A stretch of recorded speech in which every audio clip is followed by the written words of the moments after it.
dari kelompok 1 ingin menjelaskan materi konsep pertemuan 1 dan materi konsep pertemuan 2.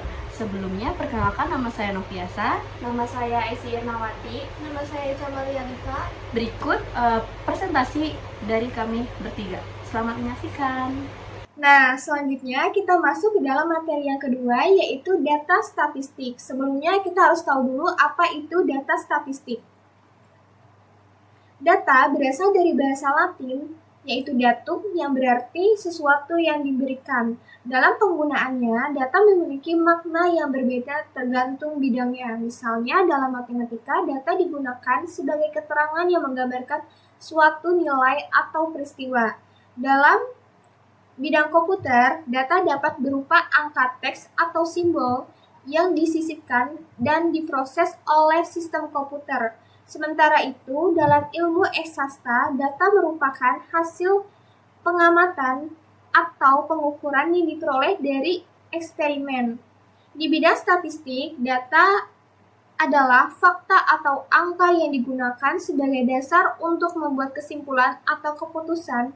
Keakuratan data sangat penting, karena data menjadi dasar dalam pengambilan keputusan. Data yang tidak tepat dapat menimbulkan kesalahan dalam kesimpulan dan tindakan.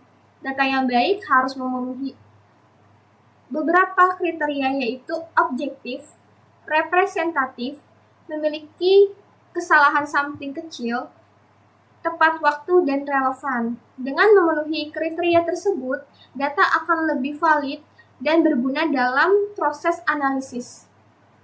Oke, selanjutnya ada pengelompokan data. Pengelompokan data ini dibagi menjadi 5 bagian, yaitu ada yang berdasarkan sifatnya, berdasarkan sumbernya, berdasarkan pengukurannya, terus ada berdasarkan cara memperolehnya, dan yang terakhir ada berdasarkan waktu pengumpulannya.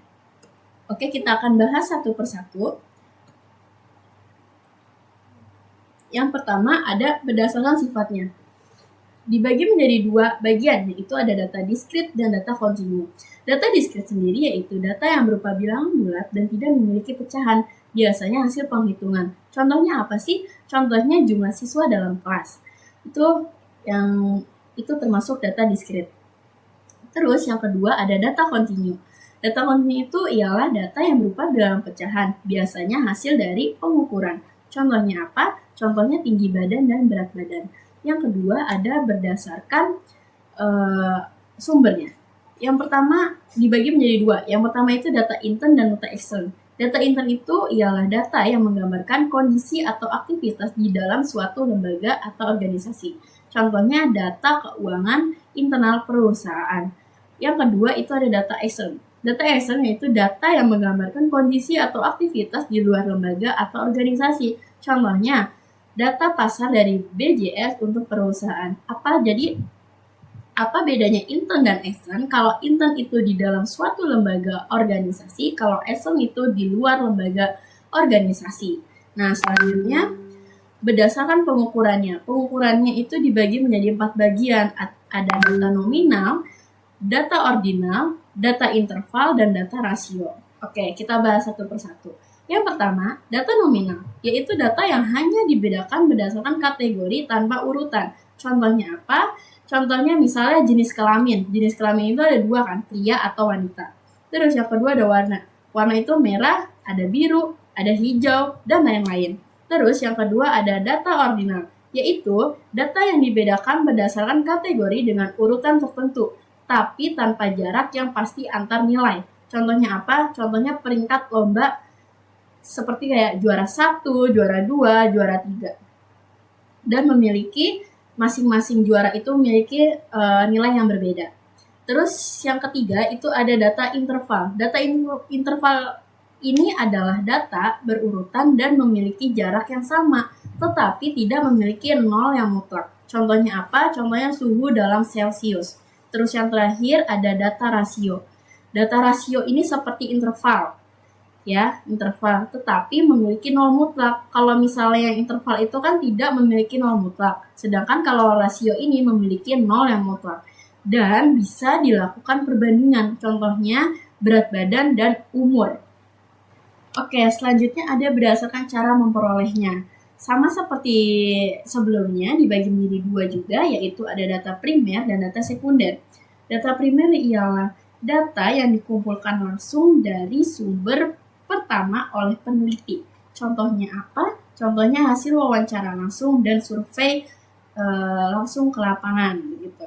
Terus yang kedua ada data sekunder. Data sekunder itu ialah data yang telah dikumpulkan dan diolah oleh pihak lain. Contohnya data dari internet atau jurnal gitu. Selanjutnya yang terakhir ada berdasarkan waktu pengumpulannya. Dibagi menjadi dua juga, yaitu ada data seketika dan data berkala. Data seketika atau bisa kita sebut juga dengan cross-section data, yaitu data yang dikumpulkan pada satu waktu tertentu. Contohnya data pendapatan masyarakat misalnya di tahun 2023, 2024, atau 2025.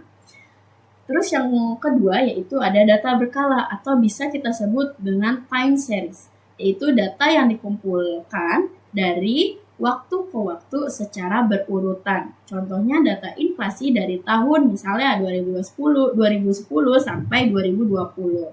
Begitu. Oke, selanjutnya yaitu penyajian data.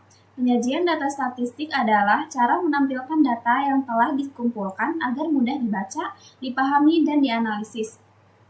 Penyajian data statistik bisa dilakukan dalam beberapa bentuk. Yang pertama, penyajian teks atau naratif, yaitu data yang dijelaskan dalam bentuk kalimat. Kemudian penyajian tabel. Data disajikan disusun dalam baris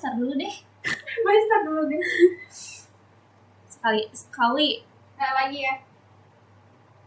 Baik, selanjutnya penyajian data statistik.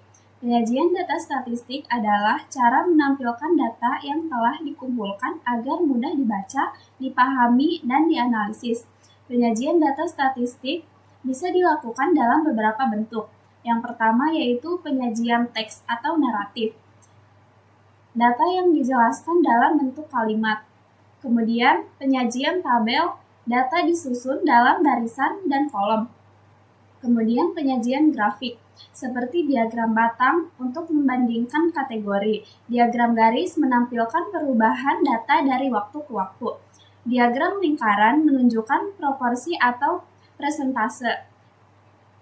Yang terakhir, piktogram, yaitu menggunakan gambar atau simbol sebagai pengganti angka. Nah, itu dia beberapa penjelasan yang telah dijelaskan oleh kelompok kami. Berikut adalah kesimpulannya.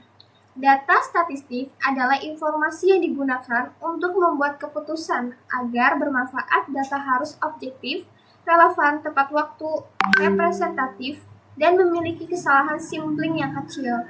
Data dibedakan berdasarkan sifat, sumber, cara pengukuran, cara memperoleh, dan waktu pengumpulannya. Setelah dikumpulkan, data disajikan dalam tabel atau diagram agar mudah dipahami dan dianalisis. Pemahaman data yang baik sangat penting untuk menunjang keberhasilan penelitian dan keputusan yang tepat. Sekian, terima kasih.